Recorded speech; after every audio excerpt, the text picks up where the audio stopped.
Presidents, mayors, ladies and gentlemen, it's a great pleasure to speak to you here in Bordeaux, albeit virtually. I'm sorry that I cannot be with you in person. Your meeting takes place at a very important moment for cohesion policy. The implementation of the Europe 2020 strategy for smart, sustainable and inclusive growth is accelerating. Just 10 days ago, the Commission presented its proposal for the EU budget review. And on the 10th of November, my colleague Andor and I will present the 5th cohesion report, where we'll outline our views for reforming cohesion policy. I would like to seize the opportunity to thank the Council of European Municipalities and Regions for the active role and engagement in this debate.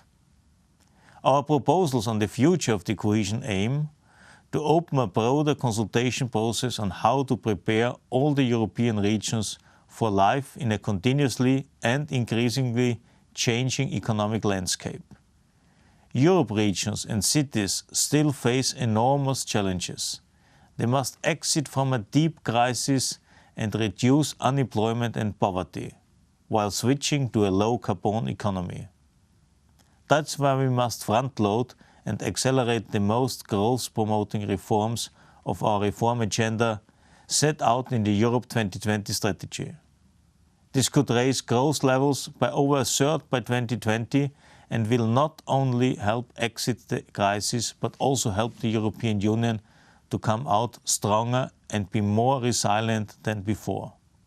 You will be key players in implementing the Europe 2020 strategy. You have a crucial role in creating new, sustainable jobs, investing in new technologies, combating climate change, providing good quality education, promoting social inclusion, developing infrastructure, and paving the way for smart territorial and urban development. That's why I will argue that cohesion policy should become a standard bearer for these objectives in all regions. But let me be clear, we should continue focusing on the poorest regions and member states to catch up and to reduce economical, social and territorial disparities. However, cohesion policy support is also important for the rest of the Union. Of course, we cannot ignore budget pressure. That's why cohesion policy should ensure that scarce resources are concentrated on few priorities, which should reflect Europe 2020, be adapted to local circumstances and ensure critical mass of resources.